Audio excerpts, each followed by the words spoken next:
मेरा एक मैसेज है सभी बैंक्स को। किसी भी बैंक में, चाहे प्राइवेट हो चाहे पब्लिक सेक्टर हो, आप अकाउंट खुलवाते हैं तो मिनिमम बैलेंस रखने के लिए बोलते हैं। बहुत कम ही अब अकाउंट्स रह गए हैं, बैंक अकाउंट्स, जिसमें कि आपको मिनिमम बैलेंस 0 चलेगा। जो पेमेंट्स बैंक है उसमें चलेगा, लेकिन पेमेंट्स बैंक की ट्रांजैक्शन करने की जो पैसे उसमें रखने की जो लिमिट है, वो एक सीमा तक आप पैसा उसमें रख सकते हैं, उससे ज़्यादा नहीं रख सकते हैं। तो नॉर्मल कोई भी अकाउंट आदमी खुलवाएगा तो मिनिमम बैलेंस की प्रॉब्लम आनी ही आनी है। क्वार्टरली एवरेज बैलेंस, कोई बोलता है कि 500 रख लो, सब अलग अलग गांव के लिए, शहर के लिए अलग अलग है।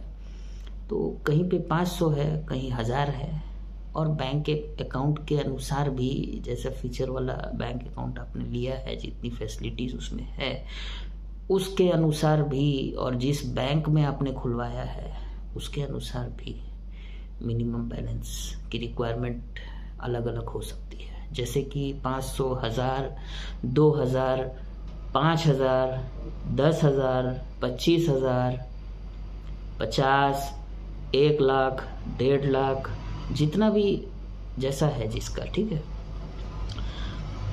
अगर आप इस बैलेंस को मेंटेन नहीं करते हैं और इस बैलेंस के नीचे समहाउ कभी चला जाता है आपका, ठीक है, तो क्या होता है ना कि बैंक अपना चार्ज काट लेती है। बैंक का जो सिस्टम है उसके अनुसार ऑटोमेटिकली वो चार्ज कट जाता है कि आपका इतना बैलेंस मेंटेन नहीं हुआ, ये हम 50 रुपया काट रहे हैं, ये हम 200 रुपया काट रहे हैं, जिसका जैसा जो है, ठीक है। तो क्या होता है कि कुछ बार इंसान अपना बैंक अकाउंट यूज नहीं करता है कुछ समय के लिए, जैसे उसके 2, 4, 5 अकाउंट है, तो 1, 2 अकाउंट वो छोड़ देता है, यूज नहीं कर रहा होता है। तो वो सोचता है कि मैं तो यूज कर नहीं रहा हूँ, तो मेरे को टेंशन क्या लेना है। लेकिन उसको बोला क्या गया था कि आप इतना बैलेंस मेंटेन रखो, ठीक है। और वो सारा बैलेंस जो मेंटेन रखना था वो भी निकाल लिया, बोला हमको अब यूज ही नहीं करना, तो हमको क्या मतलब है। और वो बंद करवाने भी नहीं गया, मान लो किसी कारण से सोचता रहा कि हाँ करवाएंगे, चलो ना ठीक है, जाएंगे उस तरफ, जा नहीं रहे हैं। तो ऐसे क्या होगा ना कि बैंक का बैलेंस नेगेटिव होता जाएगा, चार्जेस कटते जाएंगे। आपने मेंटेन नहीं किया, ये 3 महीना का इतना चार्ज, ये 3 महीने का इतना चार्ज, ऐसे करते करते करते करते -500, -1000, -2000, 4000 हो जाता है। फिर आप जब बैंक अकाउंट बंद करवाने कभी जाएंगे ना, तो बोलेगा कि ये आप जो माइनस बैलेंस है इसको भर दीजिए, जब 0 होगा तब हम लोग बंद करेंगे, नहीं तो हम लोग बंद नहीं कर सकते हैं। फिर आपको भरना पड़ेगा वो पैसा। तो ये चीज ना हो, इसके लिए एक सलूशन है मेरे पास, ठीक है। जब भी कोई अकाउंट को खुलवाता है, जैसे इसके मिनिमम बैलेंस मान लो कि 10,000 रुपये रखना है, ठीक है, तो 10,000 रुपये उससे ले लिए जाए जब वो अकाउंट खुलवा रहा है, और वो 10,000 रुपये को लॉक कर दिया जाए, ठीक है। अब मान लो कि वो बैंक में 500 रुपया डिपॉजिट करता है, तो वो 10,500 रुपया नहीं है उसके बैंक में, उसके बैंक में सिर्फ 500 रुपया है। कितना है? 500। जो 10,000 है वो जैसे ही उस पर क्लिक करेगा, वो क्लिक ही नहीं होगा, क्लिक हो कर रहा है, हो ही नहीं रहा है, लॉक हो गया है।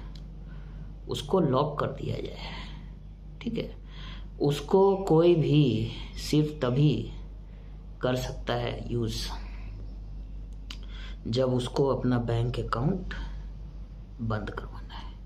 जैसे मान लो कि मेरे को 10,000 रुपये वो जो हैं वो चाहिए, तो मैम जब अकाउंट बंद करवाने के लिए जाएंगे बैंक में, तब वो 10,000 रुपये हम निकाल सकते हैं। जब तक मेरा अकाउंट ऑन रहेगा तब तक हम 10,000 रुपया छू नहीं सकते हैं, रहेगा मेरे अकाउंट में ही, डिपॉजिट मेरे अकाउंट में ही रहेगा, लेकिन हम उसका यूज नहीं कर सकते। ऐसे उसको लॉक कर देना चाहिए। तो उससे क्या होगा ना कि आपको बैंक में, मान लो कि आपने 500 रुपया रखा है, डाला, जमा किया, तो आपके दिमाग में और आपके जो फ़ोन में शो करेगा वो आपको ऐसा लगेगा कि आपके बैंक में 500 रुपया ही है, क्योंकि आपको 10,000 रुपये आप कुछ कर ही नहीं सकते हैं। वो आपको तभी मिलेगा जब आप बैंक अकाउंट बंद करवाएंगे। तो इससे कभी भी नेगेटिव बैलेंस का प्रॉब्लम आएगा ही नहीं। और बैंक को तो मिनिमम बैलेंस का जो काटने का जो होता है, इतना होगा तो हम काट लेंगे, वो भी इशू नहीं आएगा। आपको मिनिमम बैलेंस मेंटेन चाहिए ना, 10,000 रुपया मान लो आपको मेंटेन चाहिए, तो मेंटेन हो गया, ये तो हमेशा के लिए मेंटेन हो गया है। हाँ, ना कस्टमर को दिक्कत, ना बैंक को दिक्कत।